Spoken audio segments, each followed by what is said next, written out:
Dr. George, a former commissioner of Rivers State, has berated President Bola Ahmed Tinubu over the unfortunate declaration of state of emergency in Rivers State.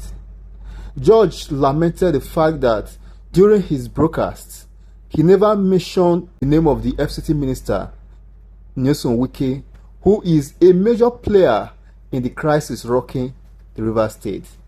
George hinted that President Bola Ahmed Tinubu has taken side with Wike, hence this declaration to massage the ego of his minister. Former Commissioner for Information in Rivers State, Dr. Austin Tam George. Dr. George, thank you very much indeed for your patience and for joining us. What is your reaction to this declaration of a state of emergency in your state, Rivers State?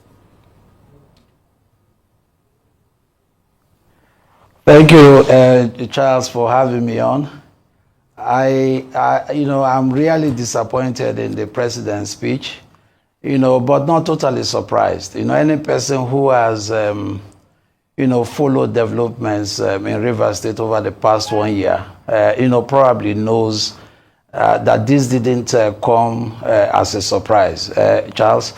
Much of last year, 2024, the Nyesom Wike group, have been working seriously, trying to destabilize the state, trying to create the exact conditions that will lead to a declaration of a state of emergency. As you probably know, Charles, even in October last year, I think specifically on the 7th of October, 2024, those who were supporting the FCT minister, Nyesom Wike, burnt down 4 local government councils, during the elections, in Rivers State. And, it's very unfortunate that we've got to a point where even the president, has been sucked into this crisis. It's really disappointing. My own feeling, which reflects the broad spectrum of sentiments across the board, not just in Rivers State, but also in the Niger Delta area, is that the president himself is not a neutral party. As a matter of fact, you could argue that he's had his own fingerprints, written all over this crisis.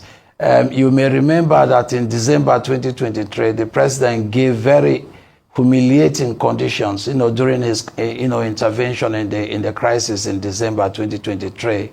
All of the 8 points, that constituted the so-called mediation points. We are overwhelmingly against the governors, Fubara. Not a single point was against the main orchestrator of this crisis, Mr. Nyesom Wike, who is the FCT minister. And now, this evening, we've had this broadcast.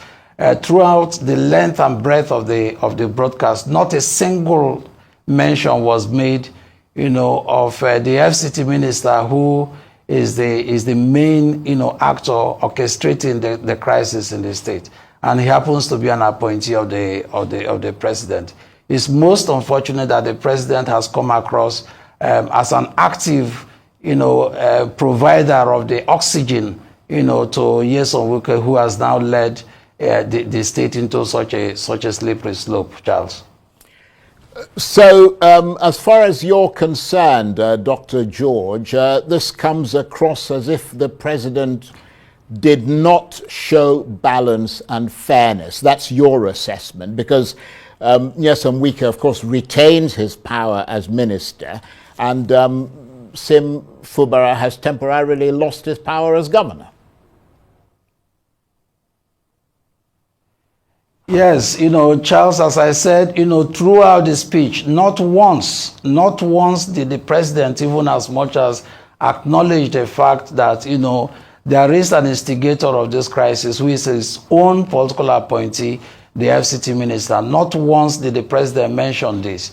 The unfortunate impression, Charles, that the president has given is that he himself, has his fingerprints on this crisis, and that he's an active supporter of Nyesom Wike in this unfortunate crisis. And I believe that the president should have, been able to rise above this partisanship, and this evening proves that he didn't do that, and I think it's an unfortunate situation for the country.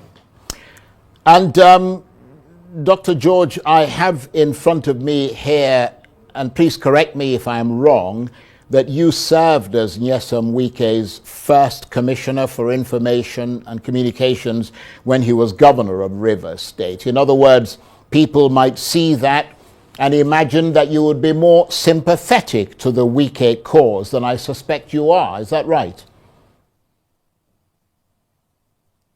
Yes, you're right that I served as Commissioner for Information in the Wike administration for nearly 2 years.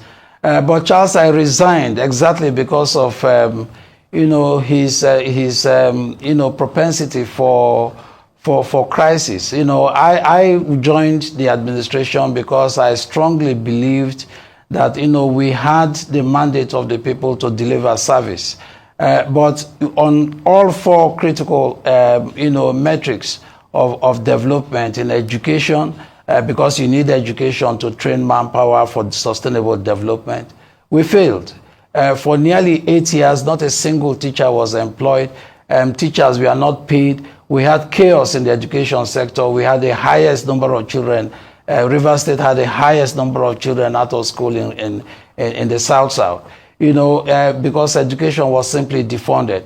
We also had very serious crisis in the health sector. As a matter of fact, my colleague who was the Commissioner for Health, who insisted that such a critical sector should not be ignored, Dr. Dagme was sacked simply because he insisted and resisted the cynical neglect of the health sector.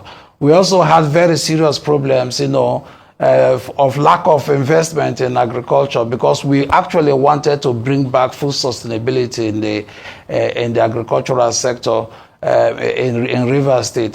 Governor Wike didn't want to hear about all of these things. So Charles, because I really wanted to make a difference, as Commissioner for Information in the State Executive Council, and I saw that the governor didn't have commitment for development, I simply resigned, from the administration. But there's something else, Charles. Nyesom Wike, frankly, has, a very strong propensity for violence, and I'm not a violent person. As you can see, his rhetoric, his body language, his overall tendencies towards chaos and towards complete dysfunction. And this was not something I was prepared to accept as a public official. So I resigned from the administration, and frankly, I feel sadly vindicated, that this tendency has now dragged on to the national stage and has now put Rivers State in such an unfortunate situation, Charles. Well, I mean, it certainly sounds like in a bare-knuckle fight, none of you would dare take on Mr. Wike. I mean, he clearly seems to be the one who has got the punch, as I say, the knockout punch, because that appears to be what has happened in Rivers State. I mean, what can Governor Fubara do now? I mean, is it all over but the shouting for him? Well, the president has declared a state of emergency. I've received, video footage of military people already entering into the government house. So it's possible that the state of emergency is already in effect. The governor may have already left the government house as we speak. From the footage of military personnel already getting into the government house. We will see what happens in the next few hours and days. But I suspect that this is going to likely aggravate the situation on the ground in Rivers State, because Fubara had massive organic support of the Rivers people. He had very important, political ideology that puts the Rivers people first. Charles, one of the major, I should say, the actual difference he has with Nyesom Wike is that while Nyesom Wike wanted direct access to state resources, in order to fund his political ambition, because he still has, I suppose, some presidential ambition, Fubara wanted to use state resources, for the benefit and development of the state, which is why, rather than divert money to political godfathers, what he chose to do was to put the Rivers people and their needs first. For instance, for the first time since 1967, Fubara initiated, to build over 20,000 housing units for low-income workers in Rivers State. This is the first and most extensive housing development effort since 1967. He's also, recalibrating the educational sector.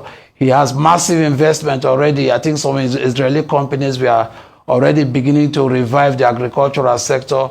He spent over 200 billion naira trying to open up the Trans-Kalabari corridor in order to expand development in the area. So this is a governor that already has a very clear developmental agenda that puts the Rivers people first. In Rivers State, we consider this as the saddest day, since the creation of the state in 1967, Charles. Well, obviously, we are where we are, as they say. The president has declared a state of emergency. The question now is what the bottom line is how this issue is going to be resolved, because at some point it will need to be resolved. The governor has 6 months of suspension. Maybe if it's resolved quicker, he may well come back before then. But the assumption is that he will be back in the saddle in 6 months' time. How do you think it is likely to be resolved? Will it be political? Will it be legal? Do you see a hardening of positions as a result of this declaration of emergency? Charles, I don't want to be pessimistic, but I very much doubt that this matter will be resolved, because it's a strong ideological struggle that this is about. The governor's agenda is very clear. He wants to defeat the specter of state capture represented by Nyesom Wike. He wants to make sure he puts the people first. And Nyesom Wike has a direct opposite ideology, which is personal aggrandizement and making sure state resources are back in his kitty so that he can pursue his own political agenda. So I don't think it's pessimistic, for me to suggest that I don't see any resolution to this, because Nyesom Wike is implacable. He's not going to accept any kind of leadership that he will not control, and I don't see how this can be resolved. And I think the president too has an interest in this conflict, if you want to be very blunt, Charles. As you know, the APC is having some problems in the north, in Kano, in Kaduna, and in Katsina, and elsewhere in the north, and there are very vocal voices that are also speaking up in the north against, the state of affairs in the country. So what I think the APC is doing is to pivot, to the south-south and to the southeast, to see how they can consolidate their ground, to serve as a counterpoint to what is likely unraveling in the north. So I do not, in the horizon, see how Rivers State is going to get back to normalcy, because frankly, this is not just about Nyesom Wike fighting Governor Fubara. I think that the APC, represented by the president, is very much in this fight, and I don't see how they can allow normalcy to return in Rivers State. It seems pessimistic, but that is a realistic assessment, Charles. And on that rather